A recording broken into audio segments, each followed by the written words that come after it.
Kichu Kichu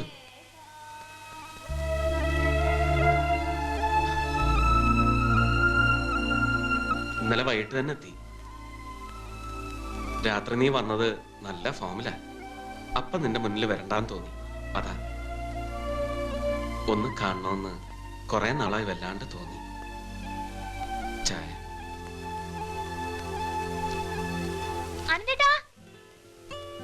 good morning. Good morning.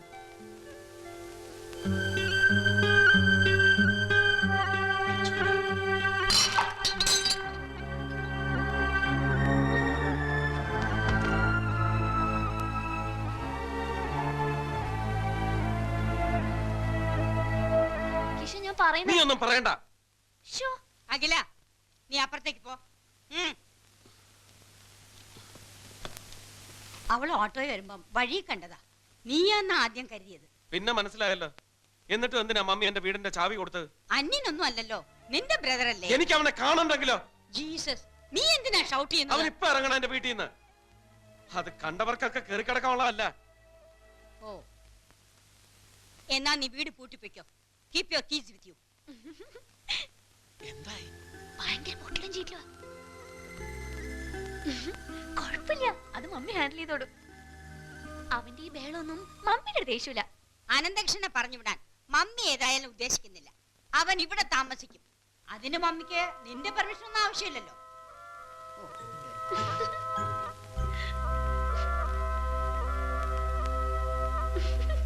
മമ്മിയുടെ control എത്തി തുടങ്ങിയിട്ടുണ്ട്.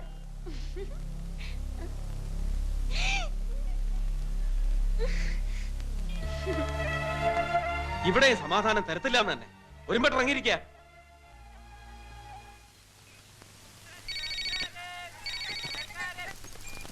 ഹലോ.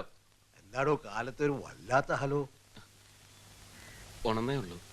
10 മണി വരെ കിടന്നുറങ്ങ. ആ പിന്നെ ജീവൻ നമ്മുടെ വണ്ടി പിടിച്ചു കേട്ടോ. ആരാവന്റെ ഇൻഫോർമർ എന്നറിയാവോ? പറഞ്ഞാൽ നീ വിശ്വസിക്കില്ല. നമ്മുടെ ജഗൻ. ആ ജീവിത പ്രാരാബ്ദമല്ലേ മനുഷ്യരെ കൊണ്ട് ഓരോരോ കാര്യങ്ങൾ ചെയ്യിക്കുന്നത്. നിനക്കറിയോ, ഐ ആഫീസിലുണ്ടല്ലോ, ഞാൻ ചില തമാശയൊക്കെ ഒപ്പിച്ചു വെച്ചിട്ടുണ്ട്. ഈ യൂണിഫോം ഇട്ട് പോയിരുന്നത് കൊണ്ട് അല്പം മകതിരിവ് കാണിച്ചു കൂടാത്തൊന്നുമില്ല. ഞാൻ ഈ ഇട്ടിരിക്കുന്നതും താൻ ഈ പറഞ്ഞ യൂണിഫോം തന്നെ.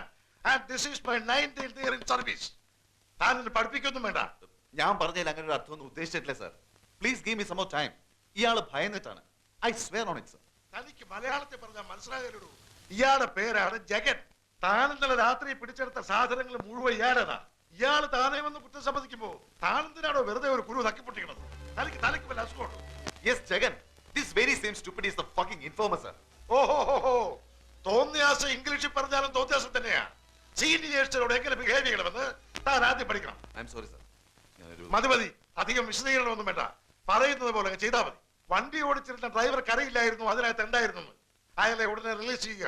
ജാമ്യമായി അഡ്വക്കേറ്റ് സുബ്രഹ്മണ്യം പോയിട്ട് സ്റ്റേഷനിൽ കാത്തു നിൽക്കുക. ഈ പേപ്പറിൽ ഒപ്പിട്ടിട്ട് നേരെ അങ്ങോട്ട് ഇല്ലേ. എനിക്കിവിടെ വേറെ ജോലിയുണ്ട്.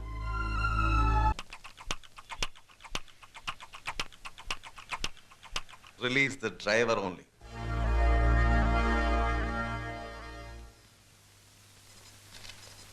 ഇത് ഇങ്ങനെയൊക്കെ ആവുമെന്ന് എനിക്കറിയാമായിരുന്നു സാർ. ഇതിലൊന്നും കുലുങ്ങുന്ന ആളുകളല്ല. വെറുതെ സാർ നമ്മള്. ഞാനും പ്രതീക്ഷയോടെ ഇങ്ങനെ എന്തെങ്കിലുമൊക്കെ. ഇതെന്താ സാർ? ഇവരുടെയൊക്കെ സ്വത്തുവകളുടെ ഡീറ്റെയിൽസ് വേണം. അവരുടെ ഭാര്യമാരുടെ മക്കളുടെ എല്ലാം detail report. Sir DIG? Yes, and it's top secret. Sir. Hello. Yes.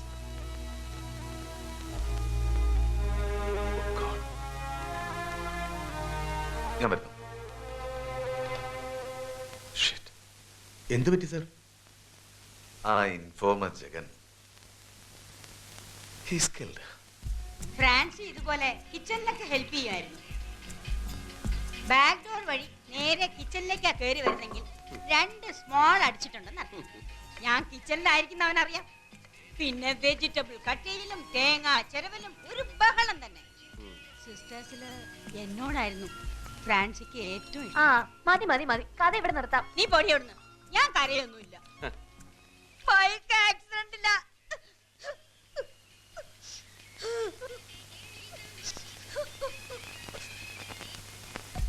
Sorry.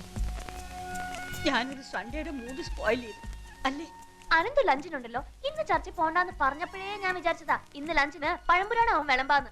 Francy മരിക്കുമ്പോഴേ ഇവക്ക് 3 വയസ്സാ. ഇവക്ക് കണ്ട ഓർമ്മയൊന്നുമില്ല. അനന്തൂന ഫ്രാൻസിയുടെ സ്വഭാവം കൂടുതലുള്ളത്. കിഷൻ ആ സ്വഭാവം ഒന്നുമില്ല. ടഫ് നേച്ചറാ.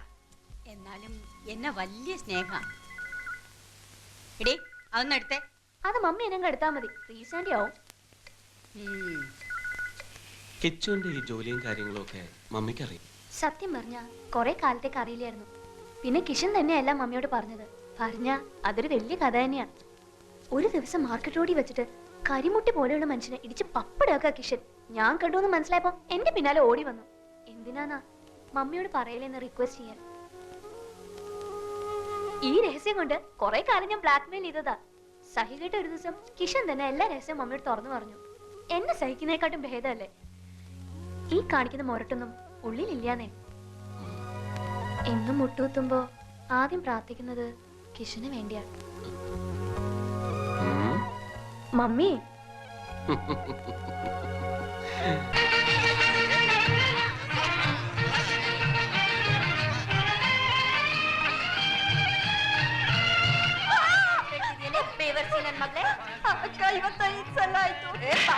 क्या बात है दीदी?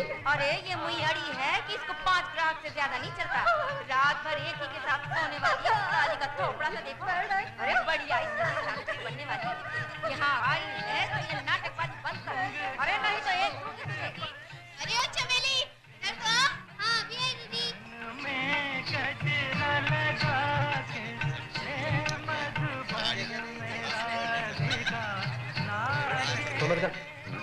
ആരോ ഒരു കുറിപ്പ് കൊടുത്തു വിട്ടിട്ടുണ്ട്. ആരുടെ? അറിയില്ല. ബായിന്റെ കടയിലെ പയ്യൻ കൊണ്ടുവന്ന.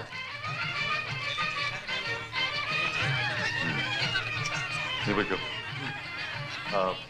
നിന്റെ നിക്കാഹിന്റെ ഡ്രസ്സൊക്കെ തയ്ച്ചു. ഇല്ല, നാളെ വേണം. ആ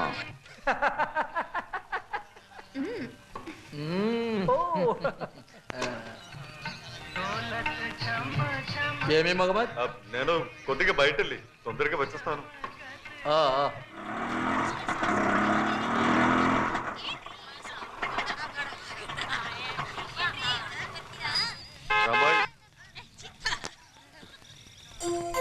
എന്താടാ? നീ കേറ്. എവിടെയാ ഇതിന്റെ സ്റ്റാർട്ട് ചെയ്യുന്ന കുന്തം? നീ ഇങ്ങോട്ടിരിക്ക, ഞാൻ എടുക്കാം. എങ്ങോട്ടാ? നമ്മുടെ പഴയ വീട്ടിലേക്ക്. ഞാൻ അവിടെ കിടക്കുന്നു. വീട്ടിലെന്താ പ്രശ്നം? പ്രശ്നമൊന്നുമില്ല. എന്ത് പ്രശ്നം?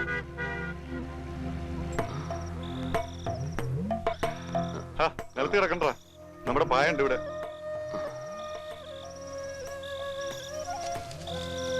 ചിലപ്പോഴൊക്കെ എന്നെ ഒന്ന് കാണണമെന്ന് തോന്നും. ഓടി അങ്ങോട്ട് വരാൻ പറ്റുമോ? ഇതാ, ഈ കാലന്മാര് തമ്മിൽ തെറ്റുകൊണ്ട് പിന്നെ കാണും. അപ്പോഴൊക്കെ രണ്ടുപേരുടെ കയ്യിലും വല്ല തോക്കോ വടിവാളോ. നട്ടപ്പറ വെയിലത്ത് പരസ്പരം തലയ്ക്ക് നേരെ തോക്ക് ചൂണ്ടിക്കൊണ്ട് ഫാൽനിയർ റോഡിന്റെ ഓരം ചേർന്ന് നല്ല നല്ല തമാശകളൊക്കെ പറഞ്ഞ് നമുക്ക് സൗഹൃദം പങ്കുവയ്ക്കാടാ. ഇപ്പൊ ഗോവിന്ദ്ജി തന്നെ അതേ വളിച്ച കോമഡി. ഗോവിന്ദ്ജി ഒരു അവതാരമാണ്. അത് എനിക്ക് അറിയാഞ്ഞിട്ടാ. അതെ അതെ, മടുത്തടാ. ചിലപ്പോ തോന്നും എന്തിനാ ഇപ്പൊ ഇങ്ങനെ ജീവിക്കുന്നതെന്ന്. നിന്നെ കാണുമ്പോ സത്യത്തിൽ എനിക്ക് ബേജാറാ. ഉമ്മ ഇടക്കൊക്കെ സ്വപ്നത്തിൽ വന്ന് ചീത്ത പറയും, നിന്നെ കൂടി വഴിതെറ്റിച്ചു എന്നും പറഞ്ഞു. നീ ഇങ്ങനെ വെറുതെ കിടന്ന് ഓരോന്ന് ആലോചിച്ചിട്ടാ. ചിന്തിക്കരുത്, അങ്ങനെ പോണം. ചിന്തയാണ് എല്ലാ കുഴപ്പത്തിനും കാരണമെന്ന് ഗോവിന്ദ്ജി പറയാറുണ്ട്. സത്യ. ഗോവിന്ദ്ജി പറയും, നിനക്കൊക്കെ സത്യമായിട്ട് തോന്നുകയും ചെയ്യും. അതുകൊണ്ടാണല്ലോ അയാൾ ഗോവിന്ദ്ജി ആയതും. അയാൾ എന്ത് പറഞ്ഞാലും കാരണം അന്വേഷിക്കാൻ നീയൊക്കെ ചാടി പുറപ്പെടുന്നത്. റെഡ്ഡി പറഞ്ഞ പിന്നെ നീ എന്താടാ ചെയ്യുന്നേ? ചെയ്താനെ കിടന്നുറങ്ങ. ഞാൻ പോവാ. അവിടെ ഇപ്പോ റെഡ്ഡിക്ക് ചേർത്താൻ പിടിച്ചു.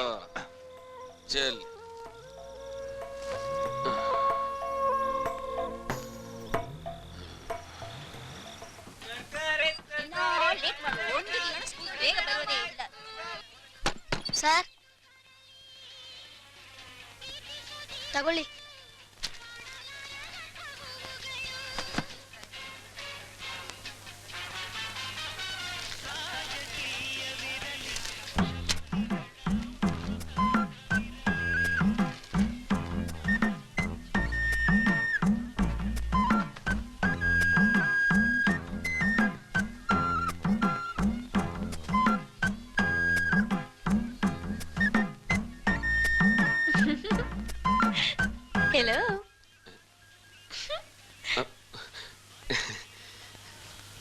മാമന്റെ ഷർട്ടാ.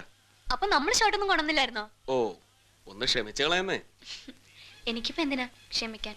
अरे मर गया बुड्ढा अपुन का बाबा जी। अब कोई जिम्मेदारी नहीं है अपुन को, बिल्कुल आजाद है अपुन। बुढ़े को जल्दी चलाना है, चलता हूँ। എന്താണ് പറഞ്ഞിട്ട് പോലെ അച്ഛൻ മരിച്ച എങ്ങനെ? ക്ലിനിക്കൽ ക്ലാരിഫിക്കേഷൻ ഒന്നുമില്ലാതെ എങ്ങനെ ദയിപ്പിക്കുക? കിഷൻ ഒന്ന് വിചാരിച്ചിട്ട്. ഏതായാലും നമുക്കൊന്ന് നോക്കിട്ട് വരാം. അല്ല വാ. അത് ഹേ എന്നിട്ട് വേണ്ട.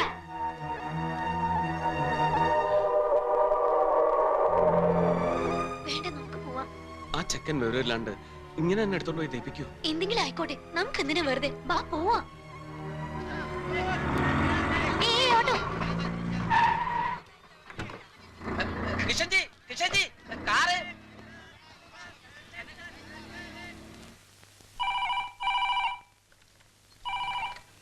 ಹಲೋ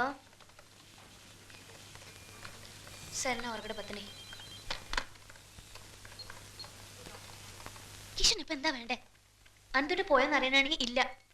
എത്ര നാളായാലും ശരി നിന്നെ കണ്ട് സംസാരിച്ചിട്ട് വീട്ടിൽ പോകുന്നു. കയറി താമസിപ്പിച്ചാ പിന്നെ സമയത്തിന് തീറ്റയൊക്കെ എത്തിച്ചു കൊടുക്കണ്ടല്ലോ. അതൊക്കെ ഞങ്ങളുടെ സൗകര്യം പോലെ ചെയ്യും. എനിക്കും മമ്മിക്കും അന്തേട്ടനെ നന്ദി ഇഷ്ടായി. അതാ കിഷൻ ഒന്ന് പോയേ. ആ, കിഷൻ എന്ത് കിഷൻ, കൈന്ന് വിട്. അതെന്താടി അനന്തുവിനെ മാത്രം അനന്തു ഏട്ടൻ? അതങ്ങനെയാ, ഓരോരുത്തരുടെ സ്വഭാവത്തിന് ഗുണം മാറിയിരിക്കും.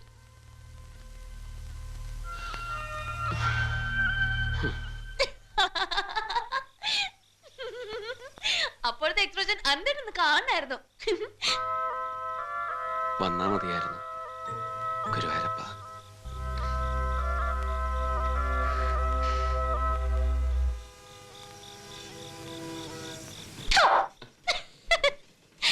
എന്താ? എനിക്ക് ഈ സൈലൻസ് ഇഷ്ടമല്ല. എന്തെങ്കിലുമൊക്കെ ചറപറാന്ന് പറഞ്ഞോണ്ടിരിക്കണം. പറഞ്ഞു. ദാ ഇങ്ങനെ പോട്ട് നോക്കിക്കൊണ്ടിരുന്ന എങ്ങനെയാ പറയാ? അഖിലേക്ക് ഇത്തിരി വട്ടുണ്ട്, ഒരു കുന്നിക്കുരുവോളം. അതെല്ലാവർക്കും ഇഷ്ടാവണ ഒരു വട്ട. അങ്ങനെ അങ്ങനെ വരട്ടടോ.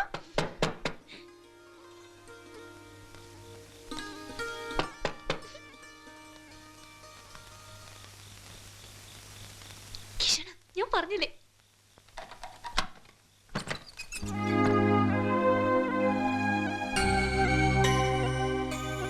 ഓ, കുടുംബമായിട്ട് താമസവും തുടങ്ങിയ? തുടങ്ങിയില്ല, പക്ഷെ ഞങ്ങള് ഭാവി പരിപാടികളെ കുറിച്ചുള്ള ചർച്ച തുടങ്ങി വെച്ചു. നീ ചിരിച്ചോ? ഓടി പോണ്ട് പിന്നെ